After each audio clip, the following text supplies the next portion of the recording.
अस्सलाम वालेकुम दोस्तों, उम्मीद है कि आप लोग सब खैरियत से होंगे और खुश होंगे। दोस्तों, आज की वीडियो बहुत अमेजिंग वीडियो है। एक हिंदू ने पंडित से पूछा कि हम लोग ऐसे क्या करें कि जिससे मुसलमानों का खात्मा हो सके, क्योंकि ये राक्षस है, ये बहुत बुरे लोग हैं। पंडित ने क्या जवाब दिया दोस्तों, तो आइए देखते हैं। और इसी बारे में डॉक्टर जाकिर नाइक का भी बहुत बेहतरीन सा वीडियो है। दोस्तों, वीडियो को मिस ना करें, वीडियो को लाइक करें और चैनल को सब्सक्राइब करें।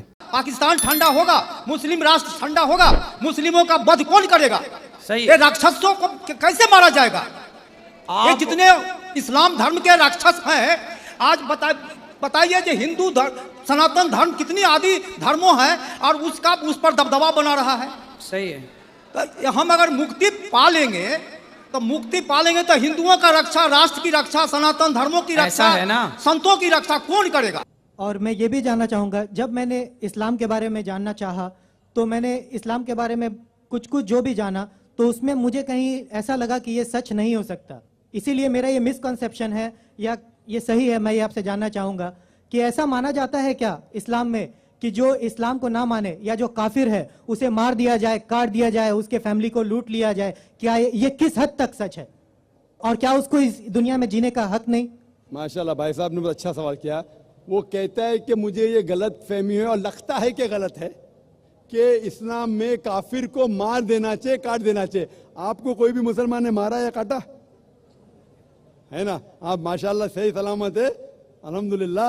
आपको किसने मारा, काटा? मैं जानना चाह रहा हूँ कि ऐसा कहीं है लिखा हुआ है या नहीं? Very good. ये क्या होता है कि जो लोग इस्लाम के खिलाफ किताबें लिखते, मिसाल के तौर पे अरुण शौरी का नाम सुने? अरुण शौरी जो मिनिस्टर था चंद साल पहले, बहुत किताब लिखता है इस्लाम के खिलाफ, बहुत मशहूर है इस्लाम के खिलाफ।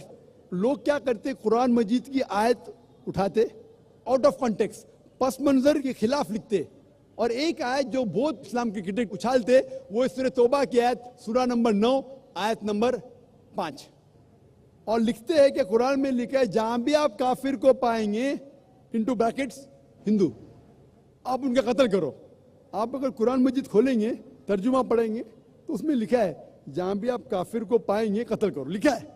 लेकिन ये आउट ऑफ कॉन्टेक्स्ट है, पस मंजर के खिलाफ है। पस मंजर जानने के लिए आपको आयत नंबर पहले से पढ़ना पड़ेगा। सूरह तौबा सूरा नंबर 9 आयत नंबर 1 से पढ़ेंगे। वहां लिखा हुआ है कि मुस्लिम और मुशरिक मक्का के, उनके बीच में एक पीस ट्रीटी थी, एक सुलह थी। ये पीस ट्रीटी, ये सुलह एक तरफा मुशरिकों ने तोड़ दिया मक्का के। जब अल्लाह ताला आयत नंबर 5 पे आते तो कहते हैं कि हम तुम्हें 4 महीने का वक्त देते हैं, 4 महीने की मोहलत, आप सुधर जाओ वरना ऐलान जंग। आपने सुलह की थी, आपने सुलह को तोड़ी, 4 महीने का वक्फा, सुधर जाओ वरना ऐलान जंग। और फिर अल्लाह ताला कहते हैं सूरह तौबा सूरा नंबर 9 आयत नंबर 5 में, जंग के मैदान में जब भी आप काफिर को पाएंगे, मतलब दुश्मन जब आएंगे जंग के मैदान में, तो आप लड़ो, डरो मत। अभी कोई भी आर्मी जनरल आज की तारीख में, सिपा सलार, वो थोड़ी कहेगा दुश्मन आए तो भाग जाओ, वो कहेगा डरो मत, लड़ो, मारो। तो ये जंग के मैदान की आयत है कि आप जब देखेंगे तो डरो मत, मारो। जंग के मैदान में जब काफिर तुम्हें हमला करने आ रहे, मारो। और अरुण शौरी आयत नंबर 5 से उड़ी मारते आयत नंबर 7 में। उसने किताब लिखी वर्ल्ड ऑफ फतवास, इस्लाम के खिलाफ। आयत नंबर 5 से जब मारते आयत नंबर 7 पे, 5 के बाद क्या आता है? 6 को खा जाते। क्यों? 6 में उसका जवाब है, उसके बीमारी का जवाब है। आयत नंबर 6 में सूरह तौबा के अल्लाह ताला फरमाते कि अगर कोई काफिर सुलह चाहता है, उसे छोड़ मत दो, उसे ऐसी अमन के जगह पर महफूज पहुंचाओ। क्या कहता है अल्लाह ताला? अगर कोई काफिर सुलह चाहता है, अमन चाहता है, उसे छोड़ मत दो, उसे संभाल के हिफाजत के साथ महफूज जगह पे जाके छोड़ो। Escort him to a place of security. आज का सिपा सलार सबसे दयालु क्या बोलेगा? दुश्मन को जान दो। यहाँ अल्लाह ताला कहते सिर्फ छोड़ो मत, ऐसी जगह पे लेके जाओ हिफाजत के साथ जहां वो महफूज है। समझ रहा?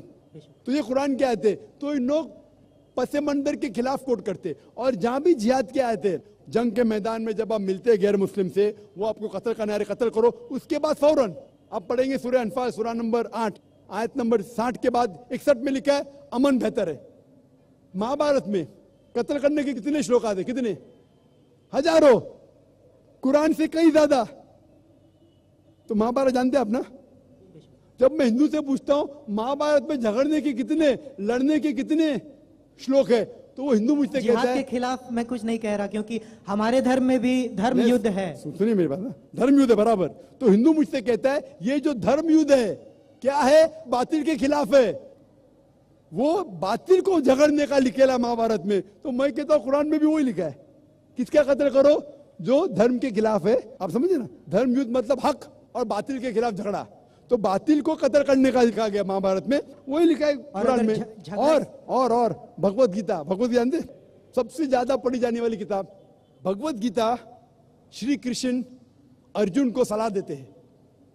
अब जब भगवत गीता पढ़ते हैं, चैप्टर नंबर 1 भाग नंबर 1 श्लोका नंबर 42, 43, 44, 45, उसके अंदर अर्जुन कहता है, झगड़ा होता है अर्जुन पांडवास और कौरवास। पांडवास 5 भाई, कौरवास 100 भाई। अर्जुन जंग के मैदान में हथियार को जमीन पे रखता है और कहता है मैं जंग के मैदान में निहत्था मरना पसंद करूंगा बनिस्बत अपने रिश्तेदार से झगड़ा करूं। उसके फौरन बाद, चंद श्लोक बाद, भगवत गीता भाग नंबर 2 श्लोका नंबर 2 और 3 में श्री कृष्ण कहते, क्या कहते, ए अर्जुन तू बुज़दिल कब से हो गया, ये गलत ख्यालात तेरे दिल में आए कैसे, तू नपुंसक कैसा हो गया। इंपॉर्टेंट, श्री कृष्ण अर्जुन को क्या बोलते हैं, इंपॉर्टेंट, नपुंसक। कौन कह रहा है, श्री कृष्ण अर्जुन से। बुज़दिल कब से हो गए, क्षत्रिय का धर्म है लड़ना। फिर भगवत गीता भाग नंबर 2 श्लोका नंबर 31, 32 और 33 में कहते क्षत्रिय का धर्म है लड़ना। अगर आप नहीं लड़ेंगे तो आप सफलता पाएंगे नहीं।